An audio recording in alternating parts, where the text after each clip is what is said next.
What's up, guys? Rob here with Front Row Live Entertainment. I'm hanging out with the guys from Gentleman Hall here at Silver Lake. What's up? What's up, guys? What's up, man? Happy to be here. Right, It's right. awesome. I'm on my way here. I gotta admit, I was looking up the live videos from Bro-Am. Dude, your sets were like clean. Oh, right on, man. Every single song. That's one of our favorite shows. Like, dude, we're on a beach. It inspired us. We're like, okay, after the show, we're going surfing. Nice. That was actually coincidentally the Grammys that were there doing audio too, so they know how to do it. Keep it crispy. So, I mean, if only we saw you guys last night on the Grammys, that would have been awesome. Someday we were at friends and family party, so we got our foot in the door, I guess. That works. Yeah. Oh, it was last year that the commercial for Target came right. on during the Grammys with Sail and Sun, so that's our connection. But this year we were just fans and happy to see a lot of friends win, and Very cool. Now, there's definitely a lot of different genres out there. So why did you guys specifically go into this specific type of music that you guys are doing? I don't know that there actually is like a specific type of music we do. I feel like every song, I hope that there is a specific cohesion, but like we're more about the song, and we get our hands on all kinds of different instruments, and we'll build around whatever we can at the house. If it's like Seth starting with a flute loop, and then that sounds kind of cool. Flute loop. Not the cereal. And not the Fruity Loops. What is you that? can It's listen to it while you eat your cereal. That's We make music you eat your cereal to. that's the genre. So I mean, what's it like writing? How are you guys all in the studio? There's 6 of you guys in the band, right? So how do you guys work collectively? We kind of split off in pairs. It's kind of cool. Like, Seth and I will start an idea, and we have all these different little satellite studios around the house, and we'll pair up, and then, a few guys will start an idea and get the skeleton going, and then, the next 2 guys will come in and put some muscle on there. The next guy will be the skin.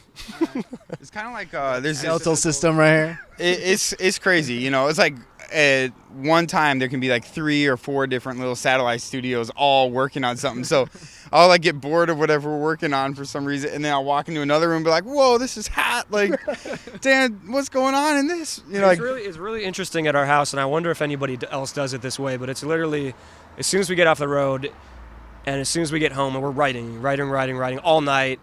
I try to go to sleep in my bed with my girl, and there's like beats happening all night. She's like, I gotta get some sleep, and I'm like, nope. The golden rule of this house is you can be as loud as you want all night. So I remember like getting home at like 2 a.m. once and just having ideas. I'm like, I don't know, like. I guess that's the problem of being a musician. Like, it just never, stops processing in your head. Yeah. I don't know. Usually I'm like just trying to listen to something, like when I'm going to sleep. That's listening time, but it's always going, man. It's always going. You go to sleep with your ears ringing.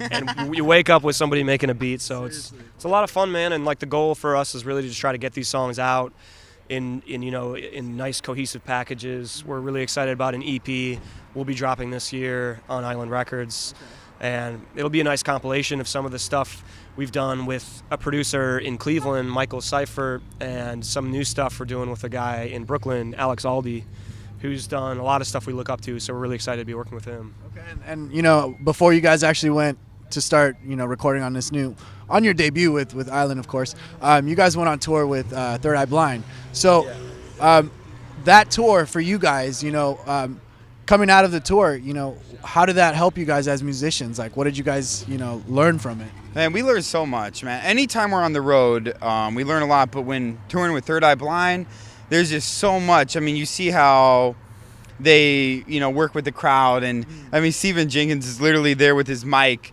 face towards the audience, having everybody sing, with him. And it's really an inclusive feeling they give. It was like the first time we've ever done opened a tour that's sold out pretty much across the board in pretty big rooms. So, we had that feeling of really trying to win over a full room of people. And it's definitely, there's an art to that. And I think we did a pretty good job, but we're still building the set. And what we learned, I think, from that whole tour was, we're trying to insert as much energy as we can into this set. So this tour is like that tour on steroids to less people. But we're just trying to build this explosive set, and obviously we want it to be dynamic and come down and go up. But we really want to be like this rock and roll band that doesn't play rock and roll. Like we're rocking on stage, there is guitar and stuff, but it's a lot of synth, and the grooves are kind of dancey. So Let's talk a little bit about Island Records. You guys are newly signed with them, and how did that relationship happen? How did they first find out about you guys? Yeah, I mean, Island, it goes way back. They've been kind of part of this family for a long time. Like coming to clubs, the small clubs in Boston, and seeing us. And one of our really good friends who works there, her name's Alyssa, she was working with our band way back in the day before she started working at Island. And she's a homie, and so it just feels like a family. And I don't know, it's good, man. It's real good.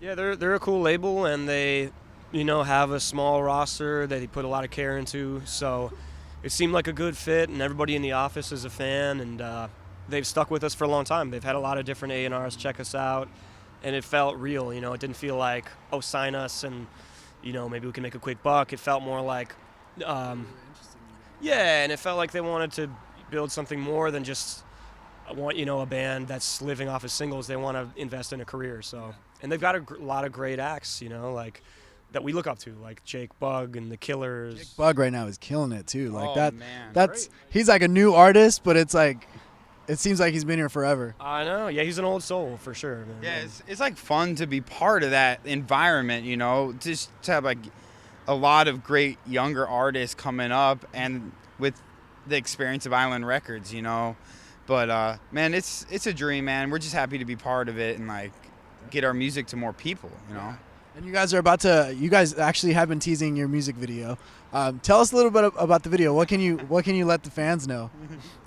The fans are going to be probably as shocked as we were when we saw the first edit, and we were like, wow, all right, that's interesting. I can loosely interpret that into some kind of logic, so I mean that's kind of the vibe. It's a conversation piece, and I mean with that song, we really wanted something that wasn't too direct, like just about love, and we wanted it to be a little ambiguous, like what it's saying. So what it really shows in this video is like love in lots of different ways. And we went up to like ways that you might never have expected. Kind of scary now. But it is a little scary. But we went up to Montreal to shoot this music video, and we were working some like really creative, artistic French Canadian. And like they took us on a journey. We're like, okay, let's. You said French Canadian.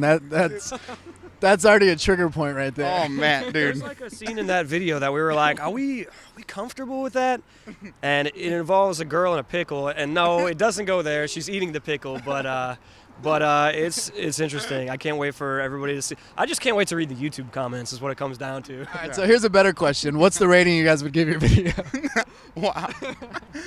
Oh man, no. I think people are gonna love it. G pickle. No, keep your kids away from the pickles. I want the explicit parental advisory sticker on the You guys are bottom. definitely going like hip hop status. Like Honestly, we don't know what's going to be censored and what's not. It's kind of up to the website that premieres it.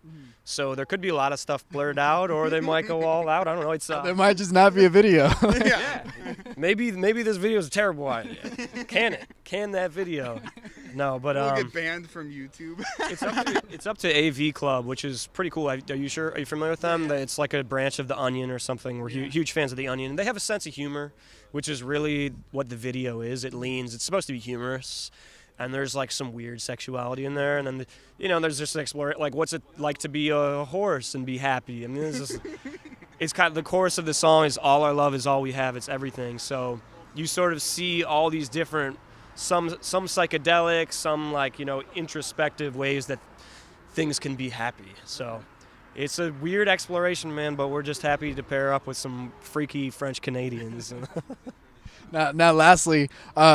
The music that you guys are working on right now, how different is it from the music that you guys have released already? No, I mean, I think it's our music that we're working on now. I think it's just evolution of this band, and we're trying to like take what we've learned from the live shows, like bring the energy and a lot of our characteristic sounds of the band, and bring people more of what they love. Yeah, and we've always kind of like really been about songs and about big hooks, so I think in that regard it will be pretty cohesive. But on the other side, I don't know. What would you say would be different? It's gonna be different.